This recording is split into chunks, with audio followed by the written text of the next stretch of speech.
circle or the letter O to indicate an owner.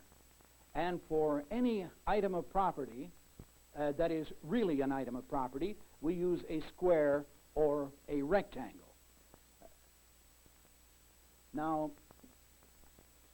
in taking those two symbols and applying them, we come to various types of ownership.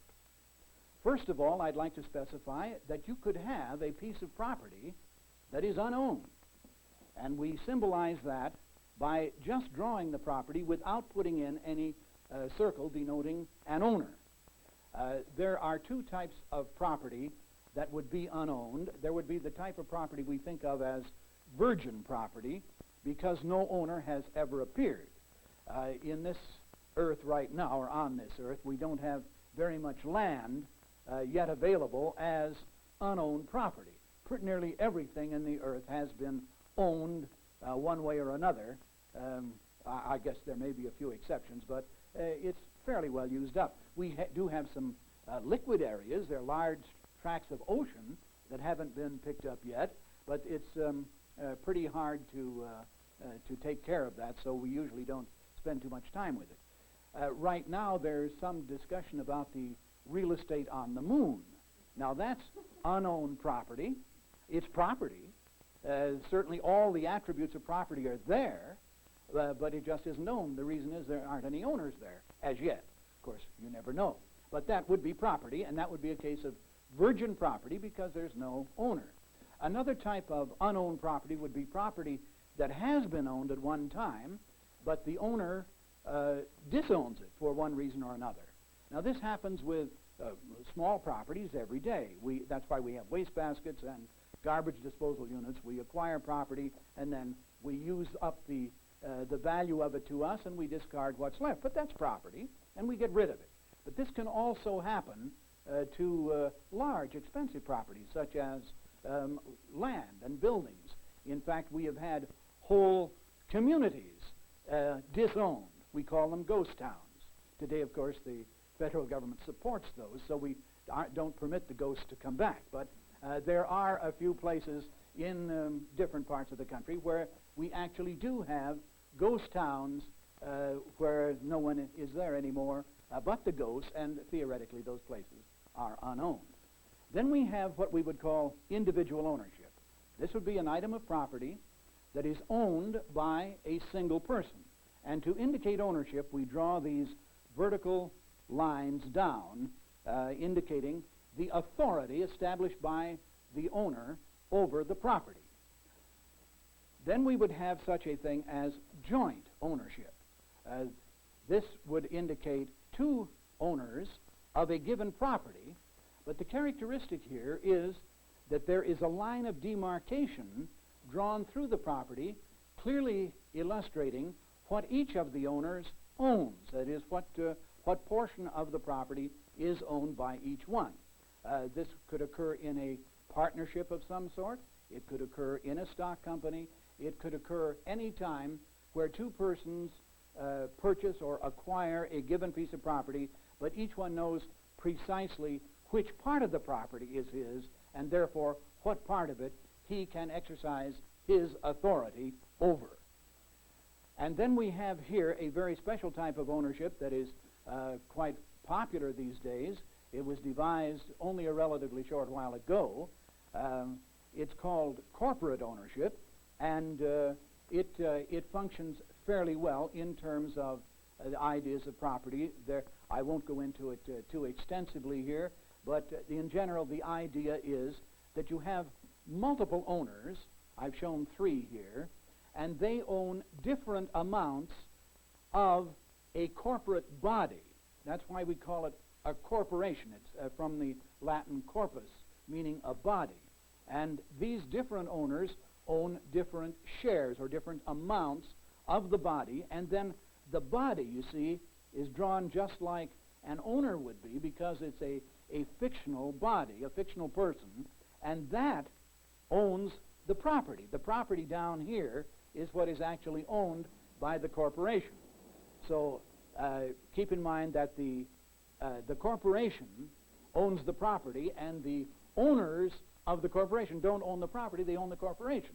That's a special type of relationship that has been established in order to handle investments that take a great deal of money and normally take a little bit more than anyone, at least under existing conditions, has available to put up for a major project of some sort. Now, what we want to see is how different ideas relating to property ownership can result not in ownership or in a condition of non-molestation, but how we can own property in a state of conflict and get into all kinds of difficulties over it. So we've provided this chart relating to conflict in ownership. The first and possibly the most ancient type of conflict that human beings have ever gotten into over property and over the ownership of it relates to the attempt on the part of one owner to own another owner. Obviously, that would be a condition of slavery. And it would result in conflict automatically because the nature of man is such that each man actually does control himself. But here you have a conflict because both this man and this man say that they can control the second man. Well, clearly that can't be done, and we discover here one of the characteristics of all ownership, because control is always vested with ownership. And where you have a conflict in the control of a property, well, then you don't have a clear-cut case of knowing who is going to control it. Now, this would be another type of conflict. Here we have an owner, and the owner owns a piece of property, but we've only shown 3 boundaries to the property. And the reason is that this particular owner doesn't know exactly what it is he does own. Well, that would, of course, lead to conflict, because property is always a very limited idea. In other words, you own something. You don't own everything. You own a property from here to a specified limited point, and that's it. You don't own beyond that. But here is apparently an owner who says, I own this property, but he can't tell you what the property is, what it is limited to. Therefore, that could lead to conflict, as you see. This would be one of the more common types of conflict in ownership. We have a single piece of property, and we have 2 owners, and each one contends that he owns that one item of property. Note that this differs from joint ownership.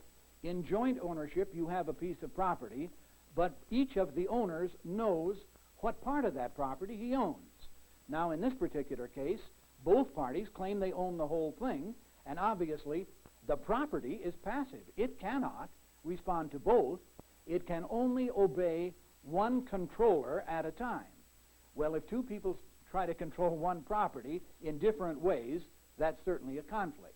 And if you want to check this out, just have 2 sons in your family bring home a pony and give each of the boys the pony. And this will result. This, of course, also results in any item, say, where a thief appears. A man comes and steals something of yours, your silver or your watch or whatever, and then he has it, and he is saying it is his property, but you have the idea it's yours, and you have a conflict. The same thing happens when government taxes people, if they don't want to be taxed, of course. The government taxes you and says that what it takes belongs to the government, and you may have a different feeling about it and feel that it belongs to you, and this is, of course, what occasions so much of the conflict between people and government. It relates to this matter of who owns and controls how much of whose property. And this illustrates it, I think, very well. Here we have a particular type of conflict. It's a kind of conflict that occurs only where government property is owned. And notice that this differs from corporate ownership. What you have here is multiple owners again who are told that they own a property in concert with others who are told that they own it, but nobody can figure out just how much of that property each one of them owns, and you have a sort of collective approach to it, which doesn't provide any indication of who really has the authority over the property or who is going to control it. A case in point would be, say, a government park, a park owned by the government.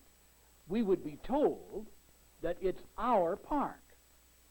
But then could I, as a partial owner of this park, make up my mind as to what I want to do with my portion of the park?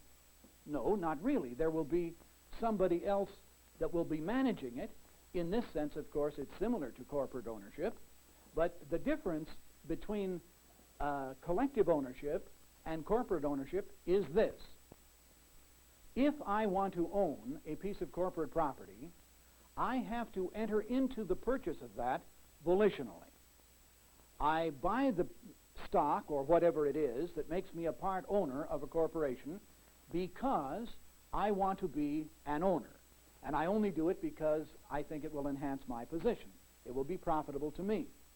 However, when we come to collective ownership, I do not buy something. Instead, some of my money is taken from me and is used by another party to purchase a property, and then it is said, well, I'm a part owner of it. However, I can't sell out. You see, if I own some shares of a corporation and I find that it isn't profitable, I can sell. But if I own some shares in a government park, I haven't been able to figure out how to pass those shares along when I think I have a losing proposition.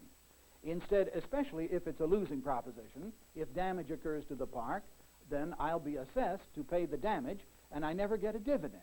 And you see, this tends to create a conflict then, because it causes people to react against those that are taking money from them and investing them in certain ways where their own authority is lacking.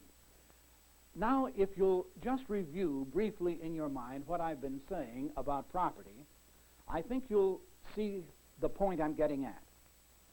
I specified earlier that when it comes to finding a scientific base for moral behavior, we had to have a principle. That is to say, we have to be able to predict the human reaction if a particular type of activity occurs. Now, ladies and gentlemen, I think if you look at this, you'll see it. Whenever a person owns a property and someone else imposes his will over the will of the owner of the property, the owner is going to be distressed. He will resent this and react negatively, and that's predictable. In other words, he will feel himself molested because he believes it to be his property. He believes that he should be exercising sovereign authority over what is his, and instead another party comes in and exercises authority in place of his. Now, he may have paid for the property, he may have earned it, he may have received it in a bequest, he may have obtained it by any moral means, that is, by any means that did not involve molesting anyone else, and when he obtains it this way, and then finds someone else taking it from him without asking his permission, he is prone to resent it and to indeed be the victim of molestation. Now, I'm going to suggest to you that that is the base of the moral law. That the only real crime we have in the world is a violation of a property boundary against the will of the owner. That would be the violation of the person, which is certainly your basic property you own yourself, and then it would be the violation of anything else that you've acquired over and beyond your person. When anyone molests your property or your person against your will, that is, they impose their will over yours, you are the victim of molestation. And if we want to live moral lives, the proper procedure is, let's not us do that to anyone. If they do that to us, we can't help it, but let's not do it to them. Do any of you have any questions that you'd like to ask in respect to this question, this big idea of property and the concept of morality? Rampart College offers educational programs on the subject of human liberty through special seminars and home study courses.